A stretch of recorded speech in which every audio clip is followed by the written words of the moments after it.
Bonjour à tous, bienvenue dans l'anglais juridique du CRFPA. Aujourd'hui, nous allons aborder la méthodologie. Alors, avant d'aborder la méthodologie, je veux revenir sur certains points. Déjà, je vous le dis, je vous le répète et je vous le répète, n'oubliez pas de réviser dès maintenant l'anglais régulièrement, 10 minutes, 15 minutes, plusieurs fois par semaine, mais faites-le dès maintenant. Vous gagnerez un temps précieux avant l'épreuve de langue au mois d'octobre ou novembre.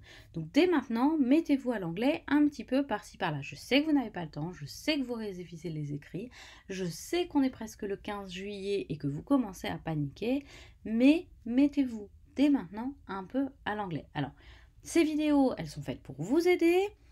Abonnez-vous, appuyez sur la flèche pour obtenir les notifications, je vous en poste toutes les semaines et de cette façon, vous allez pouvoir gagner beaucoup de temps.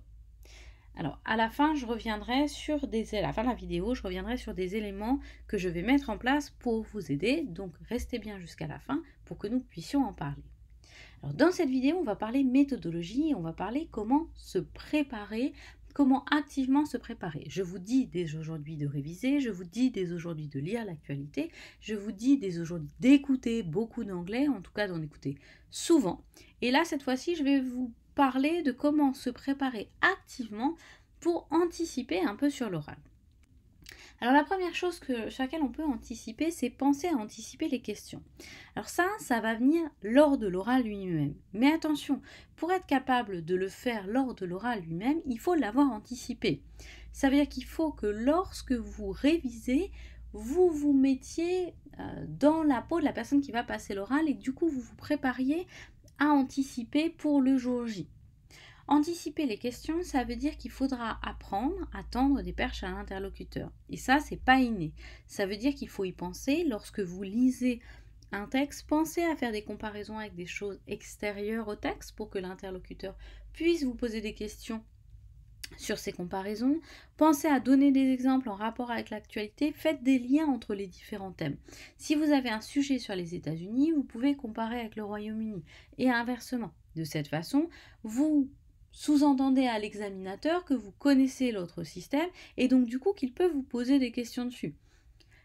Évidemment, si vos perches sont bien tendues, l'examinateur va les saisir. Il a tout intérêt à le faire parce que ça lui évite d'avoir à chercher plein de questions et parce que, a priori, ça veut dire que vous avez des choses à dire sur ces points-là. Alors ne tendez des perches que sur ce que vous connaissez. L'actualité, vous êtes censé la maîtriser en français et en anglais. Les grandes institutions, vous devez les connaître en anglais. Encore une fois, dans ces vidéos, je vous les explique en français pour que vous les connaissiez. Je verrai si je fais des vidéos en anglais. J'ai pas eu de retour de votre part pour savoir si vous en vouliez. En tout cas, si vous en voulez, je pourrais en faire. Mais en tout cas, apprenez le vocabulaire, maîtrisez les points sur lesquels vous voulez que l'examinateur vous interroge. Également, susciter le débat. Si vous discutez avec votre examinateur, si vous allez sur des terrains un peu plus sensibles, alors il ne s'agit pas d'être extrémiste dans un sens ou dans l'autre, mais ce qu'il faut, c'est susciter des questions, inviter l'examinateur à réfléchir avec lui au sujet, faire des comparaisons inattendues, tout ce qui peut faire que vous allez mener la discussion.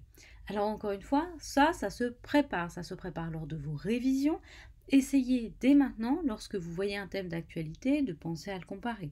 Lorsque vous voyez, par exemple, alors un thème extrêmement d'actualité cette année et sur lequel il y aura évidemment beaucoup de sujets d'examen, c'est le coronavirus. Le coronavirus, les règles adoptées ne sont pas à l'examen, ça ne veut pas dire que vous ne pouvez pas avoir un sujet sur le coronavirus pour l'examen d'anglais. Vous pouvez tout à fait avoir le coronavirus dans l'actualité ou les différentes mesures adoptées dans les différents États. C'est tout à fait un thème d'actualité et qui rentre dans l'examen d'anglais. Par exemple, la fin de l'état d'urgence sanitaire en France ou l'équivalent dans d'autres pays. Donc soyez attentifs à tout ça et maîtrisez le vocabulaire pour pouvoir discuter. Il n'y aura rien de pire que si vous avez des choses à dire et que vous n'êtes pas capable de les dire en anglais, parce que du coup, vous serez frustré, vous n'arriverez pas à vous exprimer et du coup, vous allez, entre guillemets, rater votre oral d'anglais, puisque ce que l'examinateur veut, c'est pas savoir que l'étendue de vos connaissances, même s'il faut en avoir, c'est savoir l'étendue de votre capacité à parler anglais. Donc soyez extrêmement vigilant pour ça. Préparez des questions à l'avance. Certaines questions tombent régulièrement. Alors, je vous ai mis des exemples. Why do you want to become a lawyer? What kind of lawyer do you want to become? Why becoming a lawyer and not a judge? Have you always wanted to become a lawyer? What kind of areas, alors j'aurais pu mettre au pluriel, of law do you want to specialize in? Is becoming a lawyer a dream? Why? Alors, tout ce qui va être lié au fait que vous deveniez avocat, pourquoi devenir avocat? Quel type d'avocat voulez-vous devenir?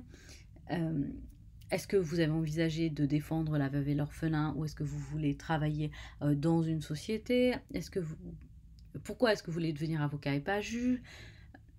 Est-ce que vous avez toujours voulu devenir avocat? Quel type de droit? Dans quel type de droit voulez-vous vous spécialiser? Le droit des affaires ou alors le droit de la famille ou le droit fiscal ou le droit public? Est-ce que devenir avocat a été un rêve? Pourquoi? Donc, à chaque fois, préparez-vous quelques lignes sur ces différentes questions, sur pourquoi est-ce que vous avez, la principale, c'est pourquoi est-ce que vous avez envie de devenir avocat et qu'est-ce que vous avez fait pour y arriver? Quelles ont été les difficultés que vous avez rencontrées? Quels ont été les échecs que vous avez rencontrés? N'oubliez pas, encore une fois, y compris le prof d'anglais doit voir en vous un futur avocat. Donc pour ça, il faut savoir pourquoi vous voulez le devenir et il faut le savoir en anglais. Donc c'est très important.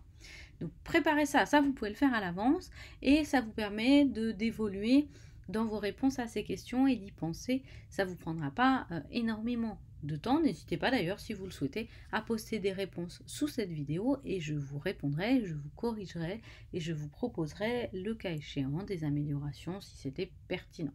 Mais uniquement aux personnes qui le mettront sous la vidéo. Attention, je ne pourrai pas répondre à l'intégralité des messages que vous pourriez m'envoyer en privé. Alors, préparez-vous aussi des phrases types. Surtout si vous n'êtes pas très bon en anglais, n'hésitez pas à faire vos phrases types. Je vais vous en proposer, mais le mieux, c'est que ces phrases types, elles viennent de vous. Si je vous propose des phrases types que vous les apprenez par cœur, ce ne sera pas suffisant pour que vous soyez capable de les restituer et de les utiliser correctement. Aussi, présentez-vous. Habituez-vous à vous présenter en anglais. Dites ce que vous aimez, ce que vous faites dans la vie. Alors évidemment, on sait que vous allez devenir avocat, mais encore une fois, présentez le métier d'avocat tel que vous l'envisagez, votre spécialité. Entraînez-vous avec les mots de liaison. Faites le lien entre le pourquoi, le comment dans vos paragraphes ou dans vos définitions. Préparez une introduction de votre sujet. Ça peut être le sujet que nous allons aborder aujourd'hui, concerne, etc.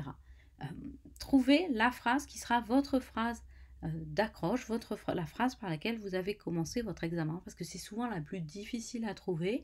Une fois que vous avez cette phrase et que vous prenez l'habitude de l'utiliser, vous verrez, ça viendra tout seul le jour J. Donc encore une fois, tout est une question de préparation sur le long terme. Il ne s'agit pas d'y passer des heures, mais de petit à petit, vous habituez encore une fois à vous exprimer en anglais. Alors je reviens sur des points très pratiques. Le vocabulaire, la grammaire et la conjugaison. Faites votre propre liste de vocabulaire. Les mots que je vous mets dans les vidéos servent bien sûr à vous expliquer les thèmes, à ce que vous ayez les mots-clés, mais il faut que vous vous adaptiez en fonction de vos connaissances. Si vous ne connaissez aucun des mots de la liste, essayez de repérer une façon de dire tribunal, une façon de dire avocat. Apprenez certains des mots. Ne vous obligez pas forcément à apprendre la liste, adaptez pour avoir votre propre liste de vocabulaire. Apprendre 10 mots de vocabulaire par semaine jusqu'à l'examen, ça pourrait vous aider en tenant compte de l'actualité. N'essayez pas d'utiliser des mots compliqués, pardon pour la faute, et d'ailleurs j'aurais dû mettre aussi des phrases compliquées. Essayez d'utiliser le vocabulaire avec lequel vous êtes familier et qui vous convient. Si vous essayez d'utiliser des mots compliqués, il y a une chance sur 2 pour que vous ne vous souveniez plus du sens le jour de l'examen avec le stress. Alors compliqué pour vous, parce que ce qui vous semble compliqué ne semblera pas forcément compliqué à un autre. Donc utilisez au maximum le vocabulaire que vous connaissez. Faites des phrases simples, sujet, verbe, complément. Il n'y a pas besoin de faire des phrases à rallonge. Au contraire, vous allez vous embrouiller dans les phrases et votre examinateur ne comprendra pas ce que vous voulez dire. Donc c'est important de prendre le temps de faire des phrases sujet, verbe, complément. Vous ne vous exprimerez jamais en anglais de la même façon que vous vous exprimez en français. Dans l'idéal, il faudrait déjà penser vos réponses en anglais. Je sais que ce n'est pas évident, je sais que ce ne sera pas le cas pour beaucoup d'entre vous, mais évitez de vouloir trop en dire. Allez à l'essentiel par rapport à vos connaissances linguistiques. Ce qui est important, c'est encore une fois de vous exprimer en anglais plus que de dire des choses intelligentes en français. Votre examinateur, c'est l'anglais qu'il examine dans le cadre de cet examen. Alors, inutile de réviser les temps si c'est juste pour apprendre la liste des verbes et ne pas les utiliser. Il faut vous exprimer au maximum en anglais dès maintenant et utiliser les temps dans ce cadre-là. En particulier, réviser le présent perfect. Alors, je sais que c'est un temps qui est très difficile à comprendre pour les francophones. C'est un temps qui commence dans le passé et qui continue dans le présent. Donc, on a tendance à le traduire soit au passé, soit au présent, puisqu'on n'a pas de temps équivalent. Néanmoins, il faut apprendre, alors si ce n'est à le maîtriser pour l'utiliser, au moins à le comprendre si vous l'avez dans un sujet ou dans un article. Donc révisez les temps, mais pour les utiliser, pas juste pour apprendre la liste des temps. Et exprimez-vous au maximum en anglais dès maintenant. Alors ça, c'est ce que je vous disais avec le fait de faire des phrases type, par exemple. Également, donnez-moi les thèmes de vos IEJ. Si vous voulez que je vous prépare des vidéos, si vos IEJ vous ont donné des thèmes, donnez-les-moi pour que je puisse anticiper et faire des vidéos qui puissent vous servir. Alors, je vous annonce encore une fois la sortie tout bientôt de mon ouvrage d'anglais juridique. À cette occasion, et pour vous aider à réviser l'anglais, je suis en train d'organiser un concours dans lequel je ferai gagner, vous le savez, je fais tous les ans un groupe d'anglais pour le CRFPA sur Facebook. Donc, je ferai gagner des places pour ce groupe. Je vous expliquerai les modalités en temps voulu. Là, je sais que vous êtes dans les écrits, donc la priorité, ce sera de le faire au moment, le groupe sera ouvert juste après les écrits. Donc, je ferai gagner des places au mois d'août pour ce groupe. De cette façon, certains d'entre vous pourront réviser l'anglais au quotidien de façon privilégiée. N'hésitez pas à me contacter, à m'envoyer des messages avec les thèmes de vos IEJ. N'hésitez pas aussi si vous avez des questions. Et pour ceux qui le souhaitent, vous pouvez mettre des phrases type sous la vidéo. Je commenterai, je répondrai à vos commentaires. Et également, n'oubliez pas de vous abonner pour suivre toutes les nouvelles vidéos concernant l'anglais juridique. Bon courage pour vos révisions. Ce n'est pas le moment de lâcher. Il vous reste encore du temps avant les écrits. Et évidemment, je vous conseille encore une fois, dès maintenant, de vous mettre un tout petit peu aux oraux pour compléter. Bon courage pour vos révisions.